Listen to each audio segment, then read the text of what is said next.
Assalamualaikum warahmatullahi wabarakatuh. Waalaikumsalam. Tanya Tat, untuk COD di Shopee yang barangnya itu ada perjanjian kalau barang datang itu kalau misal tidak sesuai bisa dikembalikan. Itu hukumnya bagaimana?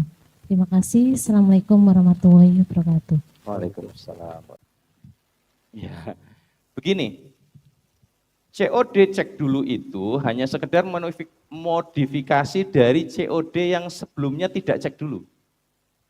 Sebelum ada COD cek dulu kan Shopee sudah punya COD ya.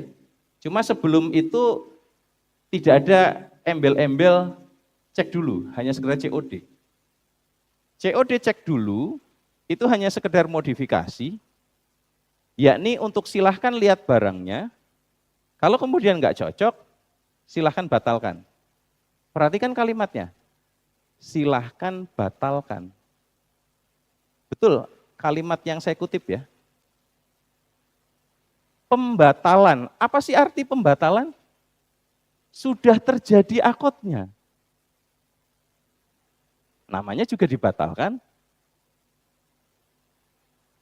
Dan kemudian, ini hal pertama bahwa yang saya ingin sampaikan bahwa COD cek dulu dengan COD yang nggak pakai embel-embel cek dulu gitu ya, itu sama saja.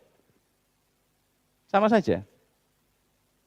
Karena faktanya tadi, cek dulu kalau kemudian nggak cocok silahkan batalkan. Kalimat membatalkan berarti sudah terjadi akad, tapi kemudian dibatalkan. Yang jadi fokus kita kan bukan pembatalannya, yang jadi fokus kita adalah kapan terjadi akadnya. Yang tadi kita bahas tuh. Kedua, alasannya adalah karena yang membawa barang tersebut ke rumah Anda itu bukan pemilik barang ataupun wakilnya. Bukan. Wakil itu maksudnya adalah pegawainya si pemilik barang. Itu namanya wakil. Hubungan antara pemilik barang alias toko dengan kurir, JNE, Tiki, dan lain-lain, itu kan hubungannya bukan hubungan wakalah itu.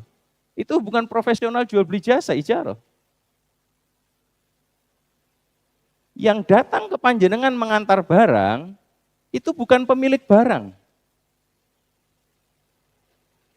Yang berhak melakukan akad dalam sebuah jual beli, itu kan hanyalah pemilik barang atau wakilnya. Betul? Lah kurir itu kurir paket, pemilik barangkah? Bukan.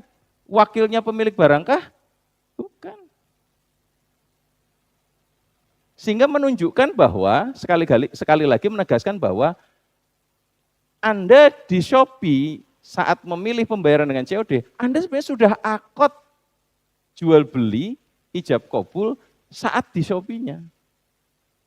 Dan saat Anda ijab kabul transaksi di Shopee, barang tidak segera diserahkan saat transaksi, uang pun tidak segera diserahkan saat transaksi, tidak segera ditransfer saat transaksi.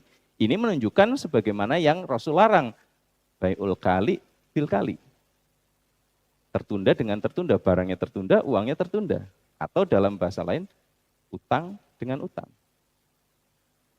Jadi sama saja antara COD tanpa embel-embel cek dulu, dengan COD, dengan embel-embel cek dulu, sama-sama nggak boleh. Karena akadnya dilakukan saat di Shopee-nya, bukan saat lagi ketemuan di rumah Anda. Oke, baik.